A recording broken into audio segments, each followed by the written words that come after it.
खबर आजमगढ़ जिले के मुबारकपुर थाना क्षेत्र से है, जहां एक स्कूल में जातिगत भेदभाव और परीक्षा में रोक पीड़िता पहुंची एसपी दरबार, न्याय की लगाई गुहार। बता दें कि आजमगढ़ के एक निजी स्कूल में जातिगत भेदभाव और धोखाधड़ी का गंभीर मामला सामने आया है। स्कूल की प्रबंधक पर न केवल एक महिला व्यापारी से धोखाधड़ी करने बल्कि उनके बच्चों को परीक्षा से वंचित करने और जाति सूचक गालियां देने का भी आरोप लगा है। पीड़ित महिला ने पुलिस अधीक्षक को पत्र लिखकर न्याय की गुहार लगाई है। मामला आजमगढ़ के मुबारकपुर थाना क्षेत्र के एक निजी विद्यालय ARSA पब्लिक स्कूल का है। आरोप है कि स्कूल की प्रबंधक रितिका पत्नी मनोज नायक ने बनकट बाजार स्थित सिद्धार्थ बौद्ध फर्नीचर से 38,000 रुपए की अलमारी यहाँ और बक्सा खरीदा, लेकिन पैसे देने के बजाय विक्रेता विमला देवी से दुर्व्यवहार किया। जब विमला देवी ने 13 फरवरी को भुगतान मांगने स्कूल पहुंची तो प्रबंधक ने उन्हें गालियां दी और कहा कि उनके बच्चों की फीस बकाया है, जबकि वे समय पर पूरी फीस जमा कर रही थी। विमला देवी ने 20 फरवरी को थाना मुबारकपुर में शिकायत दर्ज कराई, लेकिन कोई कार्रवाई नहीं हुई। 24 फरवरी को जब उनके तीनों बच्चे विक्रांत कुमार कक्षा 6, यूटी भारती कक्षा जी और सिद्धार्थ बौद्ध कक्षा नर्सरी वार्षिक परीक्षा देने पहुंचे तो स्कूल प्रबंधक के कहने पर रसोइया प्रीति और एक अन्य व्यक्ति ने उन्हें जबरदस्ती परीक्षा कक्ष से बाहर निकाल दिया।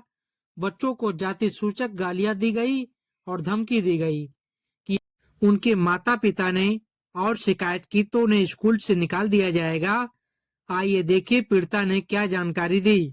आप जिला अधिकारी कार्यालय क्यों आई हैं, क्या मामला है? मामला यही सर कि मेरे बच्चे ARM ईडी पब्लिक स्कूल में सर पढ़ते हैं और वहाँ के प्रिंसिपल मैम सर मेरे यहाँ आया कि मेरे पास बहुत फर्नीचर की दुकान है सर, और वहाँ पर आई कि शादी है, शादी में कुछ सामान लेना है मुझे। तो मैं बोली ठीक है मैम। तो वहाँ पे 2 त्रिवेणी की अलमारी और 2 बक्से मेरे बड़े वाला मेरे यहाँ से लेकर गए, और जो पेमेंट हुआ उनके सामने दाम कम हुआ और बोली कि आइए स्कूल पर आकर ले लीजिए जो पेमेंट बनता है। तो सर मैं बोली कि मैं सोची कि चलिए शादी की बात है सर, तो हम 2 दिन बाद चलते हैं।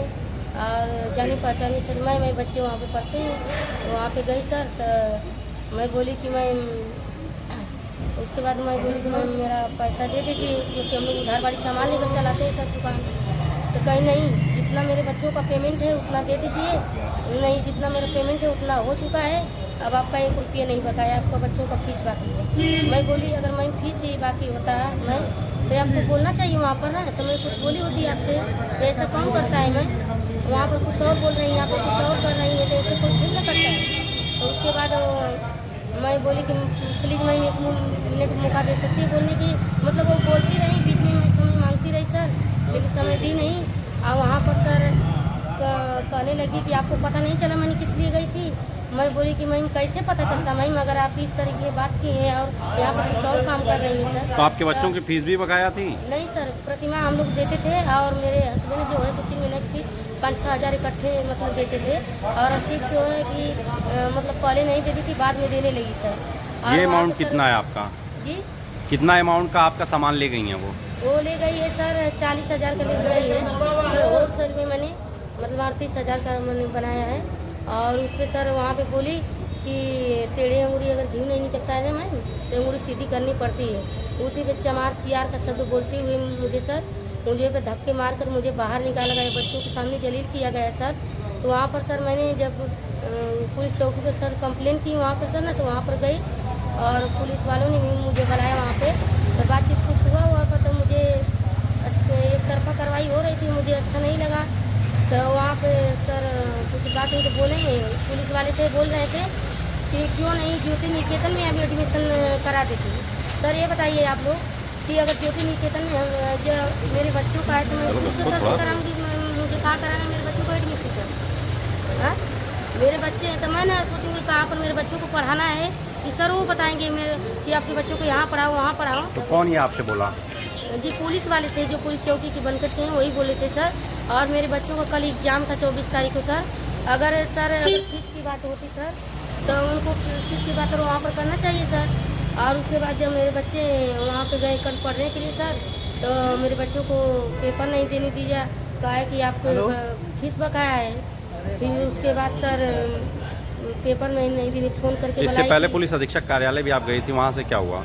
वहाँ पे सर आश्वासन देकर मुझे भेज दिया गया है, चलिए कार्रवाई हो जाएगी।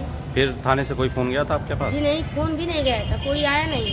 एसओ साहब से कह रहे थे कि चलिए कल आते हैं, आपका जो हिसाब किताब है हम करवा देते हैं। सर आए नहीं, 4-5 दिन हमने इंतज़ार किया, उसके बाद यहाँ पर आई। कल गई थी एसपी कार्यालय, वहाँ से मैं यहाँ क्या आश्वासन मिला है? यहाँ पर आपसे आश्वासन मिला है, चलिए एसओ साहब को फ़ोन जाएगा, यही पे मुझे भेजा गया है सर। ठीक।